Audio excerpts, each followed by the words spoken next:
Hello students, welcome back and this is lecture number 9, right? और इस lecture में हम discuss करेंगे about the biogeochemical cycles, right? दो टाइप के cycles हम discuss करने वाले हैं, right? That is gaseous cycle and sedimentary cycle. अब पहले तो what do you mean by biogeochemical cycle, right? So यहाँ पर ये जो बायो वर्ड है उसका मतलब क्या होता है? Living organism, right? Bio is what? Living organism. Jio indicates geography, right? And इसमें आपको दिखाई देंगे सॉइल. इसके अलावा सॉइल के अलावा आप बोल सकते हो rock. Then you have air and water, right? So basically biotic, abiotic, right? Chemical से आपका होगा nutrient and cycle is what? The path, right? So ये वर्ड्स को मैंने ब्रेक कर दिया है. Bio is living organism, geo is geography, that it will indicate soil, air, rock, water. Chemical will be your nutrient and cycle will be your path, right? So biogeochemical cycle is also called nutrient cycle. It is also called what? Nutrient cycle. So इसमें देखते हैं क्या होता है. all the types of material required by ecosystem in addition to energy or of energy, right, are available to system through recycling, right? So यहां पर आपको बता दूं कि याद रखना है फ्लो ऑफ न्यूट्रिएंट जिसको केमिकल कहा गया है is cyclic and the flow of energy is unidirectional. इसको याद रखना है. जब भी हम फ्लो ऑफ एनर्जी की बात करेंगे तो वो एक ही डायरेक्शन में होगा, राइट? आगे ही जाएगा. कभी भी आपको ये नहीं दिखाई देगा कि second trophic level that is T2 से energy producer that is T1 के पास आएगी, राइट? हमेशा जो एनर्जी है वो T2 से T3, T4 ऐसे ही आगे बढ़ेगी. This indicates that the flow of energy is unidirectional, right? And the flow of nutrient, students, the flow of nutrient is what? Cyclic. हर एक ट्रॉपिक लेवल पर जाएगा, फिर से वो रिसाइकिल होके फिर से हर एक ट्रॉपिक लेवल पर वो आगे बढ़ेगा, राइट? सो इसको याद रखना है. आगे बढ़ते हैं. Thus, there is a constant exchange of material. हमेशा याद रखना है कि मैंने बताया साइक्लिक है तो यहाँ पर there will be constant exchange of materials between the living organisms and their abiotic environment through the recycling of material. So यहाँ पर exchange जो है वो लगातार होते रहेगा. सिंपल तरीके से आपको समझना है तो ये आप समझ सकते हो कि एटमॉस्फेयर में CO2 है, राइट? एटमॉस्फेयर में क्या है? CO2. प्लांट फोटोसिंथेसिस करेगा, राइट? फिर उसको कौन खाएगा? Herbivorous, right? सपोज ह्यूमंस, हम लोग हैं, हम लोग खा रहे हैं प्लांट्स, राइट? सो हम क्या करते हैं? ब्रीदिंग करते हैं, जिससे क्या निकलता है? CO2, right? सो यहां पर क्या हो रहा है? एटमॉस्फेयर का जो CO2 था वो ह्यूमंस तक आया और ह्यूमन से फिर से कहां चले गया? एटमॉस्फेयर में, राइट? सो इसको याद रखना है कि क्या हो रहा है यहाँ पर? साइक्लिक फ्लो हो रहा है न्यूट्रिएंट का. अभी मैंने बताया एटमॉस्फेयर से प्लांट्स में, प्लांट से ह्यूमंस में, फिर से ह्यूमंस क्या कर रहे हैं? CO2 रिलीज कर रहे हैं, फिर से CO2 कहां जा रहा है? In the atmosphere. तो ये क्या है? एक साइक्लिक प्रोसेस है. And this is what is the biogeochemical cycle, right? अब CO2 में भी क्या प्रेजेंट है? न्यूट्रिएंट प्रेजेंट है, राइट? कार्बन प्रेजेंट है, ऑक्सीजन प्रेजेंट है. सो आगे बढ़ते हैं. Environmental factors, example pH, temperature, soil moisture etcetera regulate the rate of release of nutrients into the atmosphere. बहुत सिंपल बात है. अगर टेम्परेचर कम है, राइट? सो प्लांट्स को सनलाइट प्रॉपरली मिल नहीं रहा है, फोटोसिंथेसिस कम होगा, राइट? और जब फोटोसिंथेसिस कम होगा तो आप सभी को पता है कि जो रिलीज है फूड का या जो फूड बनने का जो प्रोसेस है उसमें भी आपको क्या दिखाई देगा, फर्क, कुछ डिफरेंस दिखाई देगा, राइट। तो इससे क्या होगा, जितना फूड ह्यूमंस तक पहुंचना चाहिए उतना नहीं पहुंचेगा, उससे कम पहुंचेगा। और जाहिर सी बात है कि ह्यूमंस को भी जितना CO2 रिलीज करना चाहिए उससे वो कम रिलीज करेंगे। तो यहां पर हमने देखा कि जो रिलीज का जो स्पीड है, उसका जो रेट है, वो भी क्या हो सकता है, रेगुलेट हो सकता है with the help of, or you can say due to the environmental factors like pH, temperature, soil moisture and etc. right? अब हमने समझ लिया कि what is biogeochemical cycle.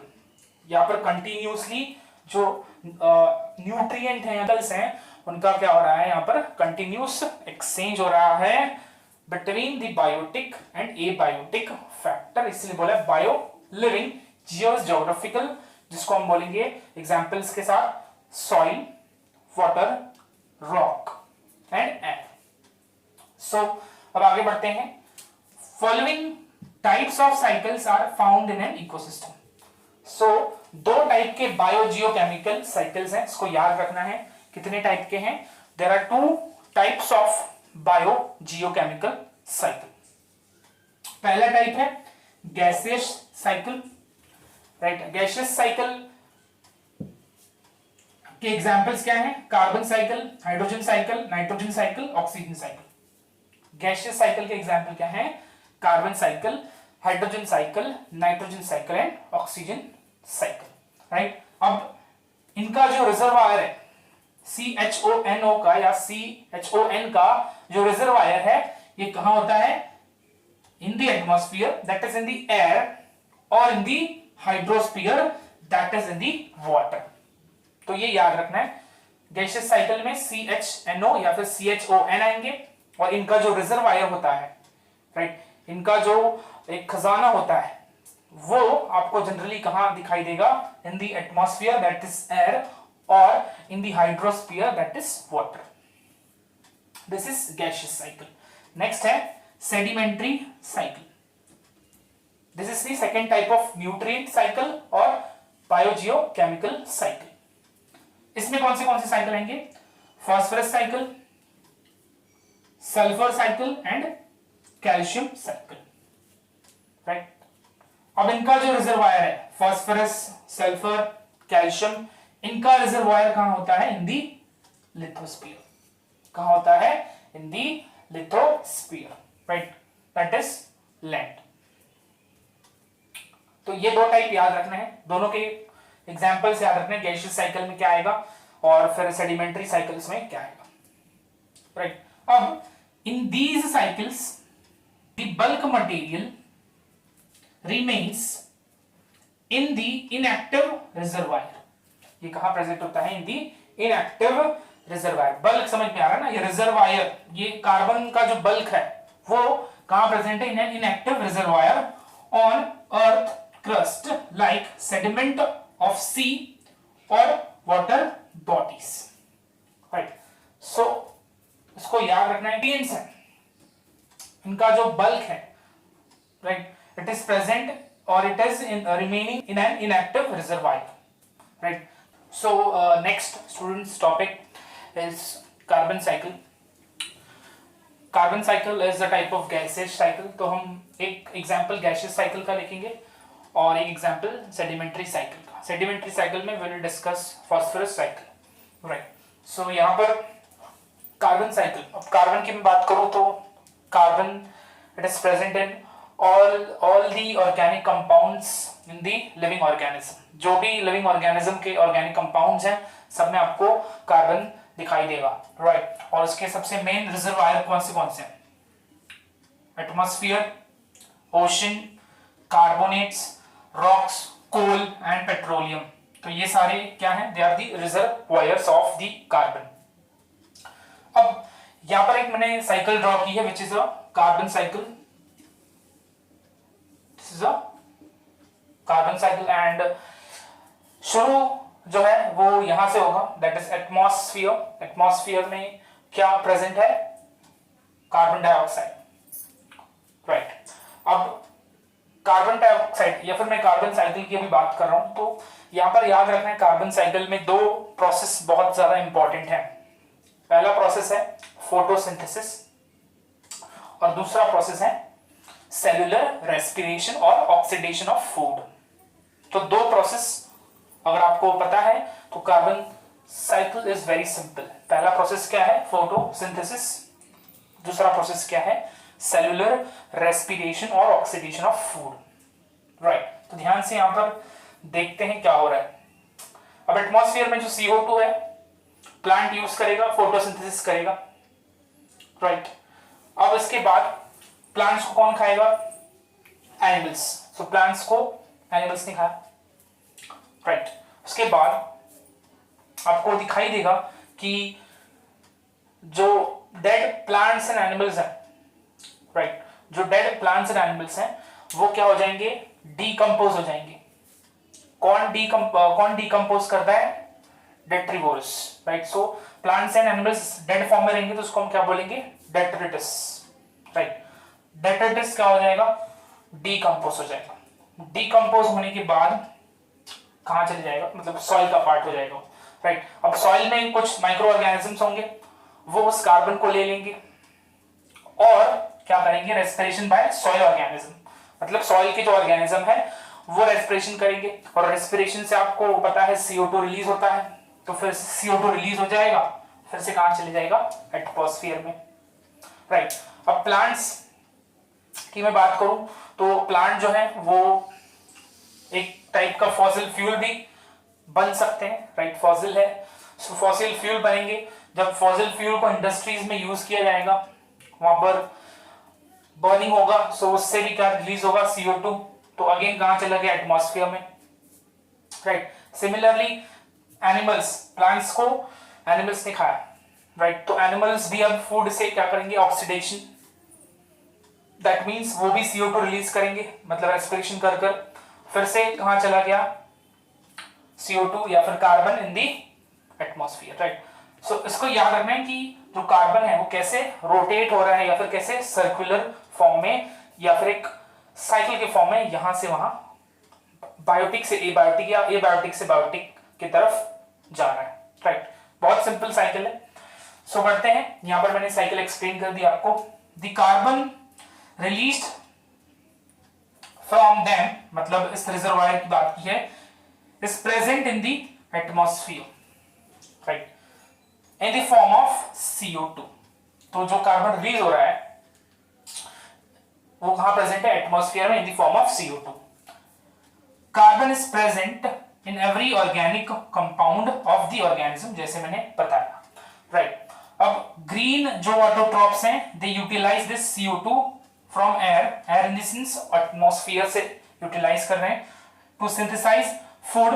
Right, which is obtained by other organisms as the food. Right, जो मैं बता रहा हूं वही यहां पर लिखा हुआ है। कार्निवोरस क्या करेंगे? obtain their carbonic food, that is carbon containing food from herbivores. Right, उसके बाद the carbonic matter produce CO2 through the oxidation or respiration which dissolves in air or water and again it is utilized by the plants. Simple है। Right, so यहाँ पर क्या हो रहा है? Producer atmosphere से CO2 लाइट का use कर कर फोटोसिंथेसिस कर रहा है, फूड बना रहा है, कार्बोहाइड्रेट सपोज बना रहा है। तो कार्बोहाइड्रेट में क्या होता है? कार्बन होता है। अब प्रोड्यूसर्स प्लांट्स को हम खाएंगे, सपोज हर्बीवोरस खा रहे हैं, तो वो जो कार्बन वाला फूड है वो हमारे में आ गया। राइट, अब यहां से आगे जाएगा, हर्बीवोरस को कार्निवोरस खाएंगे तो अगेन कार्बन ट्रांसफर हो रहा है।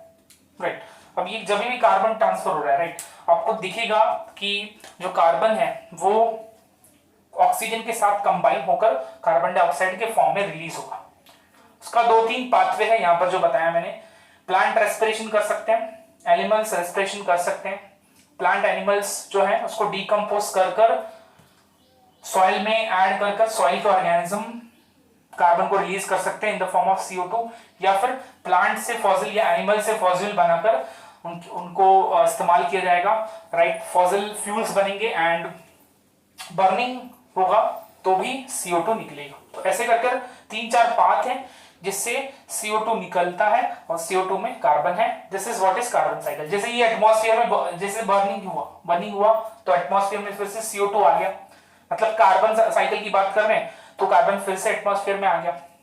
अब फिर से प्लांट्स क्या करेंगे, कार्बन या फिर CO2 को यूज करके फोटोसिंथेसिस करेंगे, उसको हर्बीवोरस खाएंगे, कार्निवोरस खाएंगे। कार्निवोरस एनर्जी प्रोड्यूस करने के लिए क्या करेंगे, ऑक्सीडेशन करेंगे, जिससे फिर से CO2 रिलीज होगा, फिर CO2 एटमॉस्फेयर में जाएगा एंड सो ऑन। तो यहाँ पर क्या हो रहा है, एक साइकिल या फिर एक प्रॉपर सीक्वेंस में हर चीज बार बार रिपीट हो रही है। तो यहाँ पर वही मैंने बताया था कि flow of nutrient is cyclic. Carbon atmosphere से प्लांट्स, प्लांट से एनिमल्स, फिर से एटमॉस्फेयर, फिर से एटमॉस्फेयर से प्लांट्स, प्लांट से एनिमल्स। तो उसको याद रखना है कि जो फ्लो ऑफ न्यूट्रिएंट है वो क्या है, साइक्लिक है। सो स्टूडेंट्स अब थोड़ा और आगे बढ़ते हैं, right, with the topic. If we look at the total quantity of global carbon, right, we find that 71% carbon is found dissolved in the oceans. So इसको याद रखना है कि सबसे ज्यादा जो कार्बन की फैक्ट्री है वो कौन सी है, it is nothing but the oceans, right. The oceanic reservoir regulates the amount of CO2 in the atmosphere. So जो भी ओशंस में कार्बन का रिजर्वायर है, सो जो ओशंस में जो भी कार्बन है वो कहां आता है, एटमॉस्फेयर में, बाय व्हाट, हीटिंग, राइट। जब धूप निकलती है तो क्या होता है, इवोपरेशन होता है, राइट। जो भी ओशन में वाटर है, इवोपरेशन होगा जिस वजह से वाटर वेपर्स निकलेंगे, right, and the water vapours definitely have the CO2, that is green house gas, right. आगे बढ़ते हैं। सो इसको याद रखना है कि ओशन से कैसे एटमॉस्फेयर में जा रहा है, by the evaporation. Carbon cycling occurs through the atmosphere, ocean, through living and dead organisms, right. so यहां पर बताया हुआ है स्टूडेंट्स की जो कार्बन है वो कहां से कहां तक क्या हो रहा है, ट्रांसफर हो रहा है, from the atmosphere, ocean, through living and the dead organism, and again then followed by the atmosphere. According to one estimate, 4 into 10 to the power 13 kg carbon, ये वैल्यू इंपॉर्टेंट है, याद रखना है, 4 into 10 to the power 13 kg carbon is fixed in the biosphere through photosynthesis annually, right. so सबसे important चीज ये याद रखनी है, परसेंटेज 71, मेन रिजर्वायर क्या होता है, ocean, and third thing is the estimate 4 into 10 to the power 13 kg carbon is fixed through photosynthesis annually, right. so this is what is students carbon cycle. तो आपको पता है तो आप अगर इसमें से कोई भी टॉपिक आ गया तो you can easily mark the answers. So next students है phosphorus cycle. Now phosphorus cycle is the example of sedimentary cycle. phosphorus cycle के अलावा sedimentary cycles के और examples हैं, calcium cycle, sulfur cycle, right. so out of this phosphorus cycle is very common. पढ़ते हैं इसको। main source of phosphorus is rocks, इसको याद रखना है। जैसे कार्बन का जो सबसे बड़ा रिजर्वायर था ओशन, वैसे ही फास्फोरस का सबसे बड़ा रिजर्वायर है rocks. It comes from the weathering of phosphorus containing rock in the soil. So weathering of rock होता है कौन सा रॉक, जिसमें फास्फोरस है, राइट। सो वहां से क्या मिलता है हमको, फास्फोरस। नाउ फास्फोरस की मैं बात करूं स्टूडेंट्स, तो फास्फोरस आप सभी को पता है, फास्फोरस जो है it is the part of genetic material, right. Nucleic acid का पार्ट होता है फास्फोरस। इसके अलावा फास्फोरस जो है it is present in our bones, right. Phosphorus it is a important part of protoplasm. Phosphorus is a important part of plasma membrane, phospholipid bilayer, right, which is the constituent of plasma membrane. So बहुत important है phosphorus भी। अब plant absorb this phosphorus from the soil. जाहिर सी बात है कि जब भी वेदरिंग ऑफ रॉक्स होगा तो उससे सॉइल बन जाएगा। सॉइल जो है उसमें से जो फॉस्फोरस है और अदर जो न्यूट्रिएंट मिनरल्स उनको प्लांट क्या करेगा, एब्जॉर्ब कर लेगा and transfer this phosphorus to animals and after the death of animals it is released again into the lithosphere by the action of decomposers. इस डायग्राम में देख सकते हैं प्रोड्यूसर है, राइट। प्रोड्यूसर को कहां से मिल रहा है, सॉइल से, राइट। फिर प्रोड्यूसर को कौन खा रहा है, कंज्यूमर्स, राइट।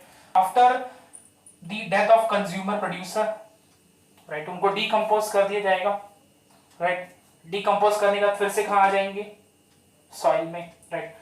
इसके बाद फिर से आपको पता है कि जो रॉक है, रॉक से भी क्या हो सकता है, फॉस्फोरस किस में जा सकता है, सॉइल में, राइट। सो यहां पर आपको फिर से क्या दिख रहा है, रिसाइकलिंग और cycling of the nutrients. Phosphorus जैसे मैंने बताया is the main constituent of protoplasm, plasma membrane, bones and teeth, right. So इसको याद रखना है, कोई साइकिल डेफिनेटली क्लियर है। प्रोड्यूसर जो है उनके पास फॉस्फोरस कहां से आता है, सॉइल से। सॉइल में फॉस्फोरस कहां से आता है, वेदरिंग ऑफ रॉक से। प्रोड्यूसर कंज्यूमर्स, प्रोड्यूसर से कंज्यूमर के पास जाएगा, फिर कंज्यूमर्स और प्रोड्यूसर की जब डेथ हो जाएगी तो बाय डीकंपोजिशन फिर से कहां जाएगा, वो सॉइल में, फिर से सॉइल से प्लांट्स लेंगे। तो ये क्या हो रहा है, यहां पर कंटिन्यूअसली फिर से रिसाइकिल हो रहा है। नाउ एक और इंपॉर्टेंट चीज, बहुत ज्यादा इंपॉर्टेंट है, plant absorb phosphate from the soil in the form of orthophosphate. Very important, इसको याद रखना है कि जो प्लांट है वो सॉइल से फॉस्फोरस को कौन से फॉर्म में एब्जॉर्ब करेंगे, orthophosphate. This is the phosphorus cycle. So students आगे बढ़ते हैं फॉस्फोरस साइकिल में। Sometimes some of the elements like phosphorus, calcium reach in the sea. कभी कभी क्या होता है, फॉस्फोरस, कैल्शियम जो है इस तरीके के एलिमेंट्स कहां पहुंच जाते हैं, सी में, from where they transform into rocks. So वहां पर सी में जाने के बाद वहां पर वो ट्रांसफॉर्म हो जाते हैं इनटू रॉक्स, राइट। अब इसका मतलब क्या, अब वो रॉक्स में एलिमेंट्स आ चुके हैं, दैट मींस अब वो साइकिल का हिस्सा नहीं होंगे, बिकॉज वो अब सी में आ चुके हैं, राइट। सो यहां पर यही बात लिखी हुई है, they separate from the cycle for a long time, so it is also known as sedimentary cycle. इसको याद रखना है, क्लियर रखना है, ओके। अब आगे बढ़ेंगे, तो अब ये सी में है, रॉक्स के फॉर्म में प्रेजेंट है, right. But when these rocks break after some time, कुछ टाइम के बाद जब ये रॉक्स जिनमें फॉस्फोरस, कैल्शियम आ चुके हैं वो टूटती है, again this phosphorus is made available to the sea plants. अब किसको ये अवेलेबल है, सी प्लांट्स को, राइट। बिकॉज ये सी में आके रॉक बन गए तो सी में इनका ब्रेकडाउन हो रहा है, तो सी के प्लांट्स के लिए अवेलेबल है या फिर सी वीड्स के लिए अवेलेबल है।